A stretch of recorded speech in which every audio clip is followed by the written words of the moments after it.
시간에 부흥의 소망이라는 제목으로 말씀을 나눕니다. 오늘 밤에 드디어 몽골 팀이 이렇게 떠나게 됩니다. 밤 9시 30분에 앞에서 버스 타고요. 그리고 돌아온 날짜는 다음 주 수요일 새벽 3시에 돌아오게 됩니다. 총 20명의 인원이 함께 가는데요. 학생은 14명이고 어른들은 6분 함께 합니다. 처음에 모집 광고를 냈을 때 몇 명이나 좀 관심이 있을까 했는데 별 많지가 않은 거예요. 그래서 많이들 안 가시려나 보다, 관심들이 없나? 어떡하지? 막 그랬는데 하나님께서 제게 주신 하나님의 마음이 처음만 20명쯤 가지 않겠나, 그런 마음을 주시는 거예요. 그래서 20명 데리고 가겠다 싶었는데 딱 20명 가게 되었습니다.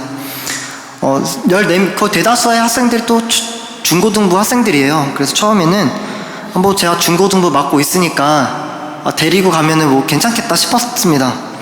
큰 부담감은 없었어요. 근데 선교를 준비하는 과정 속에서 쉽지 않다는 것을 느끼게 되었습니다. 분명 이게 명칭은 몽골 가족 비전 트립, 비전 트립이잖아요. 비전 트립이면은 여행을 주로 하고 보고 느끼면 됩니다.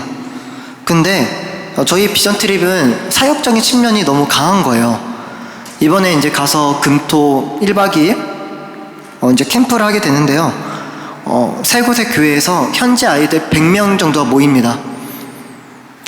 적은 숫자는 아니죠. 그리고 교회가 한 교회뿐만 아니라 세 교회가 연합돼서 100명의 아이들이 모여 캠프를 합니다. 캠프는 단순히 놀아주기 위한 프로그램이 아니라 영적인 사역입니다. 캠프를 통해서 아이들의 영혼을 살려내는 것이 캠프의 주요 목적이죠. 그러니까 이 비전 트립의 목적이 사역이라는 측면에서 접근하게 되자 그때부터 마음이 부담감이 생기게 됩니다. 왜냐면요, 사역을 할 경우 사단은 방해하기 때문이에요. 현지에 계신 이제 선교사님과 카톡으로 주고받으면서 전도사님 기도로 많이 준비하고 오셔야 돼요. 그래서 왜 그런가 했더니 몽골이 영적으로 매우 피폐하다고 합니다. 지금 세계에서 제일 큰 불상을 만들 계획을 세우고 있는 나라가 몽골이에요. 말 다 했죠. 크고 작은 불상들이 엄청납니다. 심지어 우리는 한국에서도 많은 교회가 이제 비전 트립을 가게 되는데 요즘 따라서 이제 크고 작은 다치고 그런 가정이 되게 많대요. 꼬이고. 그러면서 선교사님이 영적 전쟁이기 때문에 기도로 준비하고 오라고 이렇게 말씀을 해주셨습니다. 이 이야기를 듣고 나니까 그다음부터 부담이 생겼어요. 왜냐하면 저희 중고등부 아이들은 이렇게 기도의 훈련이 제대로 되어 있지 않기 때문입니다. 애들을 데리고 영적인 전쟁 현장 속으로 들어간다는 것 자체는 엄청난 큰 부담이고 가슴의 먹먹함이었습니다. 이거 어떻게 이겨낼 수 있을까? 나 한 사람만 깨어있다고 해서 될 것이 아니라 선교팀 전체가 다 그렇게 깨어 있어야 되는데 너무나도 이 아이들은 이런 것을 경험해 본 적이 없었기 때문입니다. 한 선교사가 이런 고백을 했어요. 하나님의 위대한 일에는 3가지가 있음을 보게 되었다고 말을 합니다. 첫 번째는 불가능, 두 번째는 어렵다, 그리고 세 번째는 이루어진다는 것. 이런 말을 한 선교사는 중국을 선교했던 허디슨 테일러라는 선교사입니다. 그는 몽골에서의 중국에서의 사역 속에서 그가 경험한 것은 불가능하다는 것, 그리고 어렵다는 것, 그리고 하나님께서 이루신다는 것을 그는 고백하게 되었습니다. 분명 하나님께서 일하실 거예요. 저 또한 믿습니다. 그러나 불가능하다, 어렵다는 마음 또한 우리 안에는 공존하는 것 같습니다. 참 신기한 것은 불가능하다, 어렵다, 이루어진다는 3가지 마음은 우리의 삶 속에서 언제나 이 마음 속에 간직하고 있습니다. 막 뒤섞여요. 환경이 열리고 상황이 좋으면 이루어질 거라고 마음이 강해지고요. 반대로 환경과 상황이 너무나도 안 좋아지면은 불가능하다, 또는 해봤으나 환경 앞에 막히게 되면은 어렵다 라고 우리는 이 어렵다는 마음이 일어나게 됩니다. 우리 한번 잠시 한국 교회를 생각해 봤으면 좋을 것 같아요. 한국 교회는 매우 부흥하는 교회였습니다. 전 세계적으로 짧은 시간 안에 이렇게 폭발적인 부흥을 경험한 나라는 그리 많지는 않습니다. 100년이란 시간 동안 우리는 부흥을 경험했어요. 하지만 동시에 침체도 경험한 나라이기도 합니다. 1900년 초기에 많은 선교사들을 통해서 복음이 전파되고 또한 순교자들의 피로 통해 한국 교회는 세워지게 되었습니다. 6.25도 겪게 되고 1950년대 전쟁이 끝나고 사회는 안정을 찾으면서 교회는 폭발적으로 일어나기 시작했습니다. 사실 1950년부터 1980년 이 30년이 엄청난 부흥이었어요. 1980년대 대한민국의 기독교인 숫자가 1200만 명이라는 공식적인 숫자가 공공연하게 사용되었습니다. 대한민국의 4분의 1이 기독교인 거예요. 엄청나죠? 십자가만 세우면 사람들이 교회에 몰려왔고요. 교회는 성장했고 부흥했습니다. 전 세계가 한국 교회를 주목했어요. 그런데 1990년대, 제가 90년대생인데 딱 1990년대부터 뭔가 삐그덕 거리기 시작했습니다. 교회 안에 왠지 모르는 불길한 긴장감이 돌기 시작했어요. 사실 이런 것을 어느 정도 예측을 했으나 너무나도 부흥을 해왔기 때문에 심각하게 반응하지 못했고 문제에 대한 진단을 하지 못했습니다. 그러다 점점 교회는 침체되고 하락해져 가게 되었어요. 그렇게 침체의 늪을 헤매게 된 지가 벌써 30년이 지났습니다. 1990년대부터 오늘날까지. 오늘날에 이렇게 살펴보면 부흥에 대한 이야기는 우리는 이렇게 잘 들었기는 쉽진 않습니다. 이제는 어렵다, 불가능하다는 이야기가 더 많이 들려지게 되는 것 같아요. 누군가는 이뤄진다고 말은 하곤 합니다. 불가능하다고 이제 소망이 없다고 말할 때 왜 그런 말을 할까요? 상황을 보고 환경을 보면은 넉넉지 않기 때문입니다. 세상에 나가서 예수 믿으세요, 기독교는 진리입니다 말을 하면은 무시를 당합니다. 사실 옛날에도 그랬지만 지금 더욱더 심해졌죠. 세상 가운데 기독교가 쓸 자리가 사라지고 있습니다. 설 곳이 없어졌어요. 이 나라의 영적인 형편과 상황 속에서 기독교가 쓸 자리가 없어지니 해봤으나 어렵다, 더 이상 부흥은 쉽지 않은 거 아니냐, 이미 하나님의 촛대는 떠난 거 아니냐 라고 말을 합니다. 어느 누군가는 이루어진다고 말을 하시는 분들도 있어요. 왜냐면요, 교회가 잘 되는 경우도 있거든요. 교회가 잘 되는 환경과 상황 속에 있을 때는 가능합니다, 부흥이 있습니다, 소망이 있습니다 말을 합니다. 정리하면요, 한국 교회를 보면서 부흥에 대한 소망을 이야기할 때 상황과 환경에 따라서 누군가는 불가능합니다, 어렵습니다, 이제 안 될 것입니다 말을 하지만 누군가는 또한 환경과 상황에 따라서 될 거라고 말을 하곤 합니다. 그렇다면 성경은 부흥에 대해서 어떻게 우리들에게 말을 해주고 있는 것일까요? 성경에서 부흥이란 단어는 딱 한 번 기록됩니다. 하박국 3장 2절이에요. 여호와여, 내가 주께 대한 소문을 듣고 놀랐나이다. 여호와의 주는 주의 일을 이 수년 내에 부흥하게 하옵소서. 여기 딱 한 번 쓰이거든요, 부흥이라는 단어가. 이 수년 내에 나타내시옵소서. 진노 중에라도 긍휼을 잊지 마옵소서. 하박국과 그리고 에스겔, 우리가 오늘 함께 읽었던 본문의 말씀, 에스겔은 닮은 부분이 많습니다. 우선은 하박국 시대에 신흥 세력으로 등장했던 나라가 바로 바벨론이에요. 나중에 보면 에스겔서에서 남유다를 멸망시켰던 나라가 바벨론이죠. 이 하박국 시대에서는 이 바벨론의 나라가 신흥 세력으로 막 강성해지고 있었습니다. 그리고 한편에서는 이미 강해져 있은 아수르가 있어요. 좀 잘 따라오셔야 됩니다. 신흥 세력인 바벨론이 있고요, 그리고 이미 강성하고 있었던 아수르가 있어요. 이 아수르가 얼마나 강했었냐면은 북이스라엘을 멸망시켰습니다. 이미 북이스라엘은 날아갔어요, 아수르에 의해서. 그러니까 이 아수르가 있고 바벨론이 있고, 이쪽 밑에는 누가 있냐면 애굽이 있어요. 이쪽 가운데는 누가 있을까요? 우리 남유다가 있는 거죠. 한 번은 바벨론과 아수르가 전쟁을 하려고 하자 애굽은 아수르 편에 서 있었습니다. 그래서 애굽이 막 올라오려고 하자 이 남유다는 애굽과 전쟁을 치러요. 왜냐면요, 왠지 일단 아수르가 싫었거든요. 북이스라엘 멸망시켰고 그들 때문에 괴롭힘 많이 당했기 때문에 어떻게든 아수르와 애굽이 하나 된 것을 막기 위해서 애굽이 올라온 것을 막습니다. 근데 그때 죽어요. 누가 죽냐면은 그때 당시 왕이었던 요시야가 죽어요. 성경에서 많은 왕중 중에 정말로 전해졌었고 후회도 없을 거라는 평가를 받은 왕이 요시야입니다. 유일하게 엄청난 부흥을 경험했던 왕 또한 요시야예요. 유월절이 회복되고 많은 우상을 타파시키고. 근데 이 요시야 왕이 이 전쟁에서 전사를 하게 됩니다. 그때 남유다 이스라엘 예루살렘 사람들의 반응은 어땠을까요? 뭔가 이 요시야를 통해서 회복을 될 것이고 환경과 상황이 잘 이루어질 줄 알았는데 너무나도 무기또라는 곳에서 처참하게 죽음을 맞이했습니다. 하박국 선지자는 아이러니한 거예요. 하나님, 어떻게 의인을 죽이십니까? 하나님, 우리가 다시금 새롭게 좋은 환경과 상황 속에서 다시 한번 일어나려고 하는데 어떻게 이 이방 민족에게 그렇게 하나님을 사랑했던 한 왕이었던 요시야를 죽이십니까? 라고 그는 하나님께 호소를 합니다.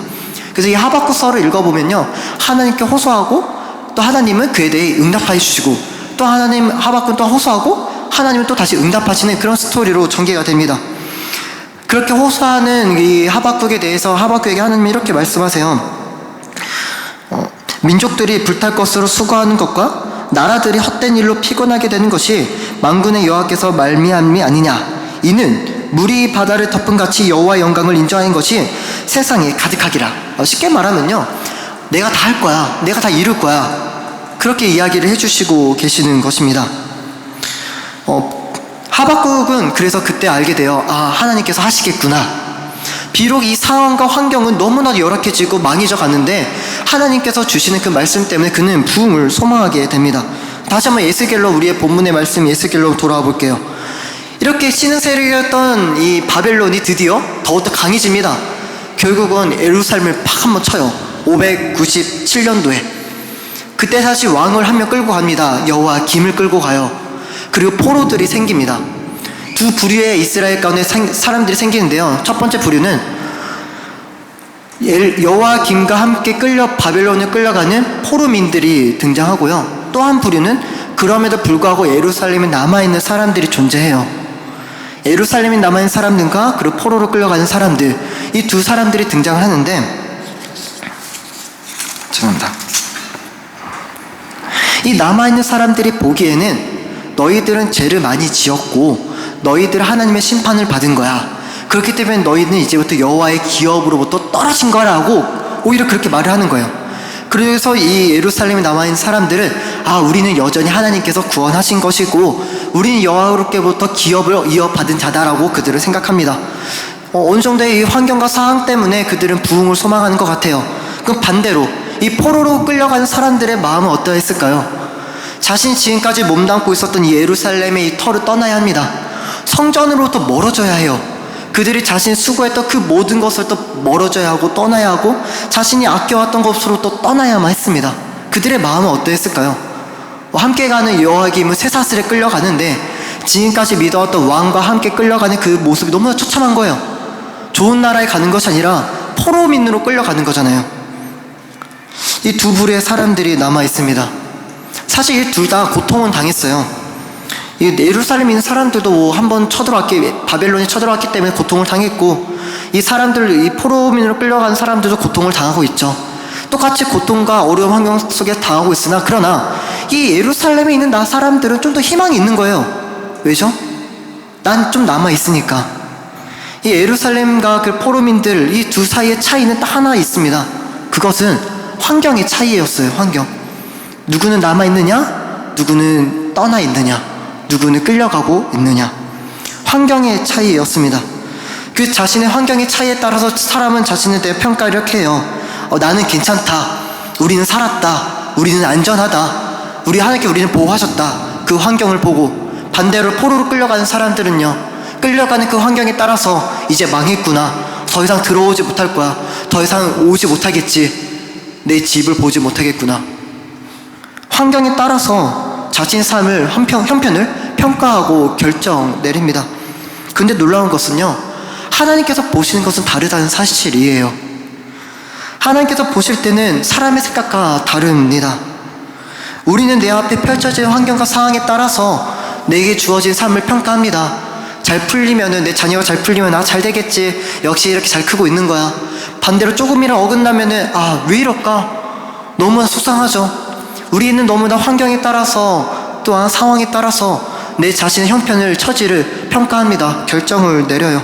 그런데 하나님은 어떻게 결정을 내리실까요? 포로로 끌려가는 전혀 다른 환경 속에서 아무런 소망 없는 그들을 향해서 하나님께서는 19절에 이렇게 말씀해 주십니다. 내가 그들에게 한 마음을 주고 그 속에 새 영을 주며 그 몸에서 돌 같은 마음을 제거하고 살처럼 부드러운 마음을 주어 포로로 끌려가는 그런 정말 전혀 다른 환경과 상황 속에서 아무런 소망이 없어 보이는 그들에게 하나님께서는 주시는 것은 변화된 환경과 좋은 상황이 아니라 마음입니다. 부흥의 소망조차 사라진 그들에게 하나님께 주시는 것은 바로 마음이었어요. 환경의 변화가 아니었습니다. 하나님께서 변화시킨 것은 바로 그 마음에 있었어요. 그들의 그 아픔과 속상함, 얼마나 속상했을까요? 내가 수고했는데, 내가 그만큼 노력해왔는데 다 두고 떠날 수밖에 없는 그 속상함, 심지어 자신의 민족이었던 예루살렘 그 사람들이 향해서 동족에게도 그렇게 비난 아닌 비난을 받으며 떠나야만 하는 그들의 마음들 얼마나 굳어졌을까요? 그런 돌같이 딱딱하게 굳은 마음을 하나님께서 제거하신다고 하십니다. 인간 안에서 이제는 끝났구나, 소망 없다고 여겼던 그 마음을 하나님은 제거하시죠. 아무런 상황과 환경 앞에서 변화되어야 될 것은 바로 우리들의 마음입니다. 그런데요, 내 안에 이 마음은 이미 암울한 상황 속에 놓이게 되면은 쉽게 바뀌지가 않습니다. 이미 나에게 처한 이 답답한 환경과 상황이 이미 내 마음을 닫게 만들었기 때문이에요. 엘리야도 그랬죠. 그렇게 하나님의 엄청난 기적과 이적을 보고 나타냈으나 너무나 답답한 그 상황과 환경, 변화되지 않는 그 환경 때문에 그는 죽기를 소망했어요. 살기를 소망한 것이 아니라 오히려 죽기를 소망했습니다. 포기하는 것이죠. 사실 에스겔도 그랬어요. 오늘 말씀 읽지 않았어요. 13절에 보면은 하나님, 믿는 자까지 다 죽이려고 계획하신 겁니까? 하나님 어떻게 그럴 수 있죠?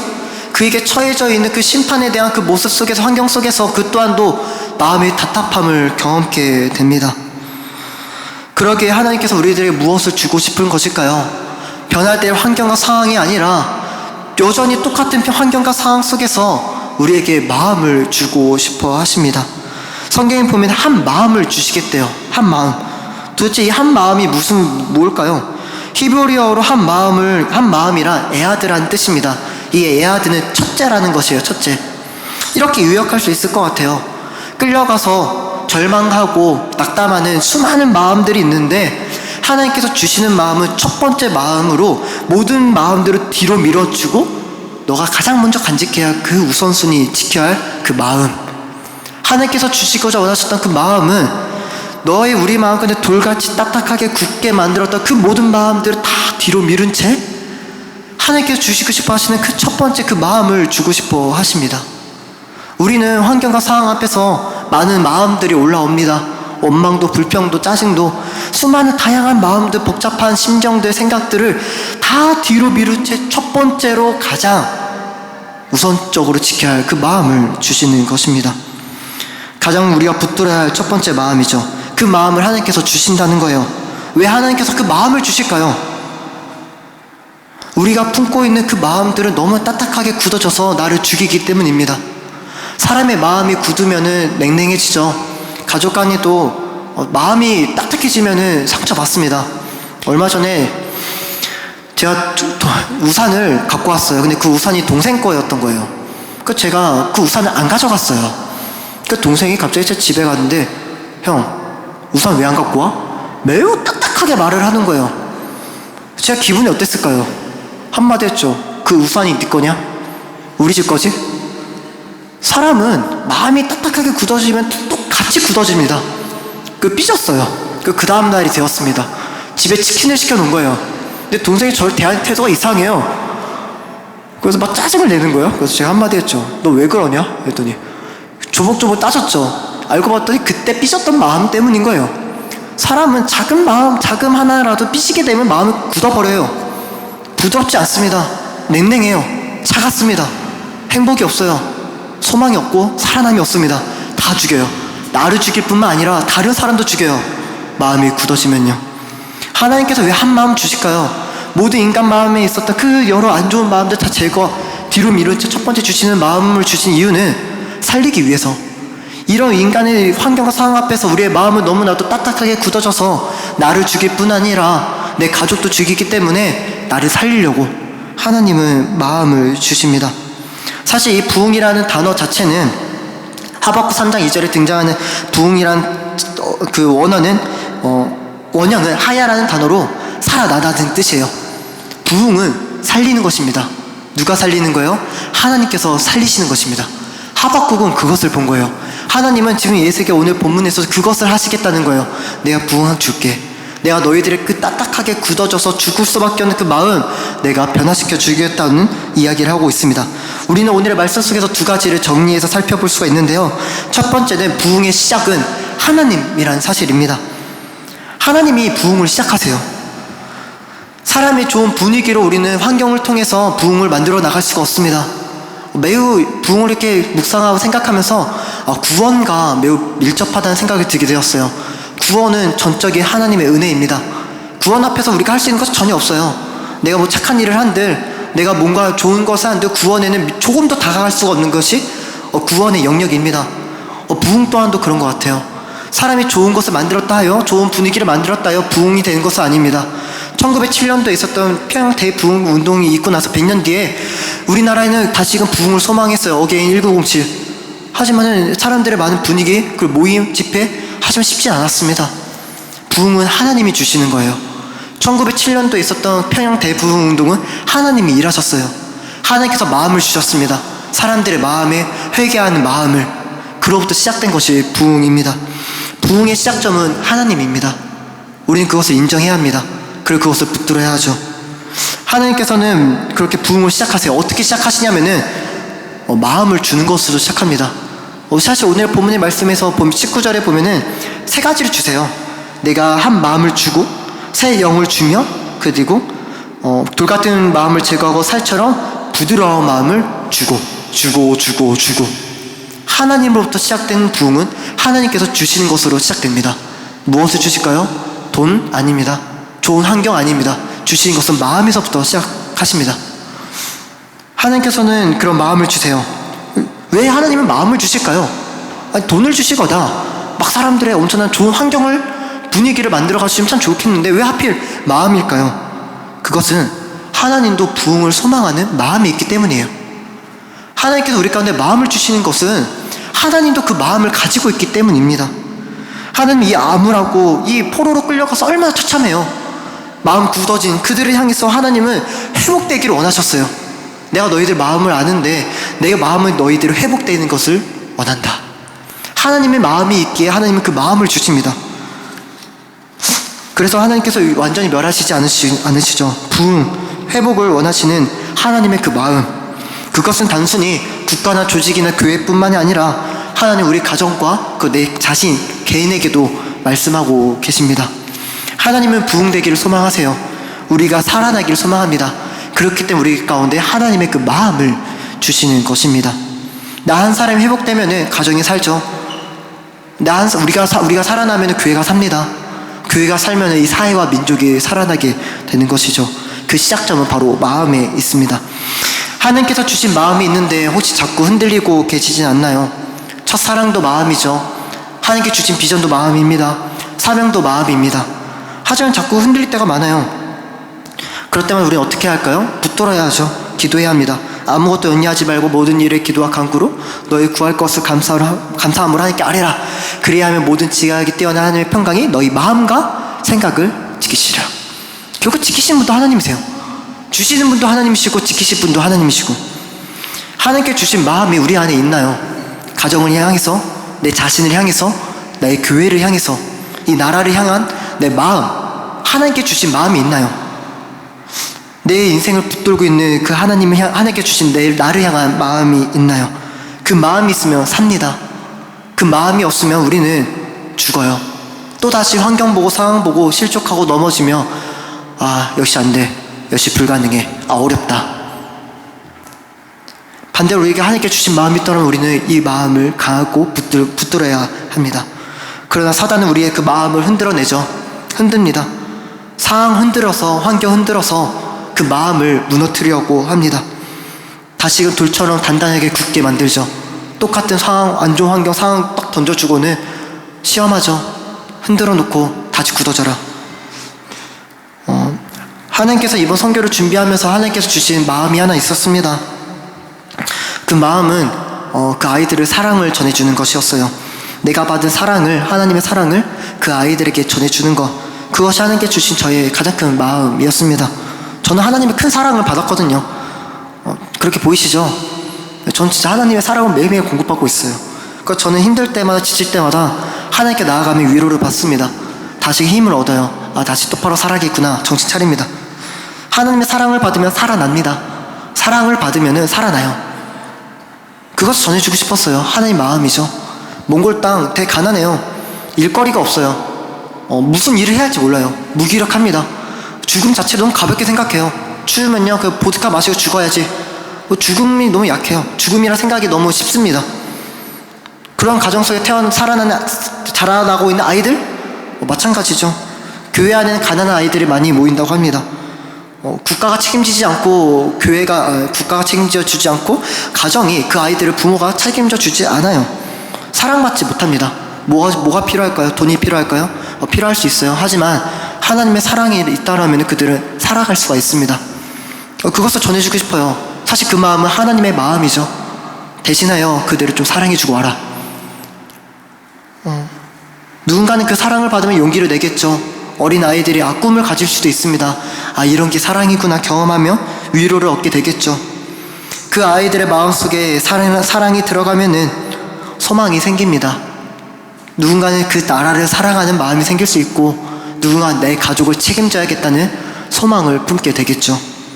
부흥입니다. 살아나는 것. 하나님께서 주시는 마음은 우리를 살립니다. 나뿐만 아니라 내가 속한 공동체, 그게 셀이 될 수도 있고요, 내게 맡겨진 자녀들이 될 수도 있습니다. 귀한 성도님, 결국은 하나님께서는 포로로 끌려갔던 그 사람들을 통해서 이스라엘을 회복시키셨어요.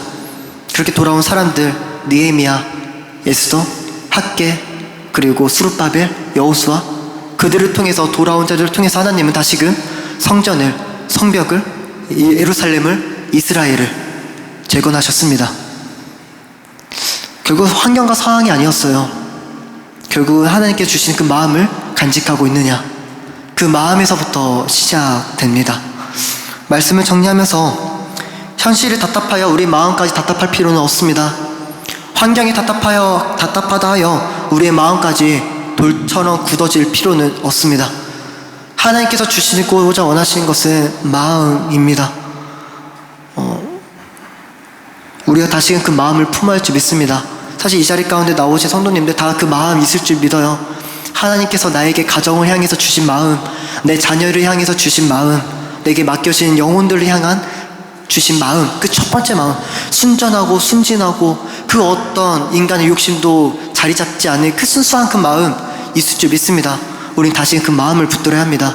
그 마음이 다시 내 마음 가운데 첫 번째가 되어야 합니다. 우선순위로 그때 하나님께서는 일하실 거예요. 하나님은 그 마음을 품은 자를 통해 하나님 역사하실 줄 믿습니다. 그 마음을 품고 다시금 그 부흥의 소망을 꿈꾸는 귀한 성도님들 되시기를 간절히 소망합니다. 아멘. 우리 함께 기도했으면 좋겠습니다.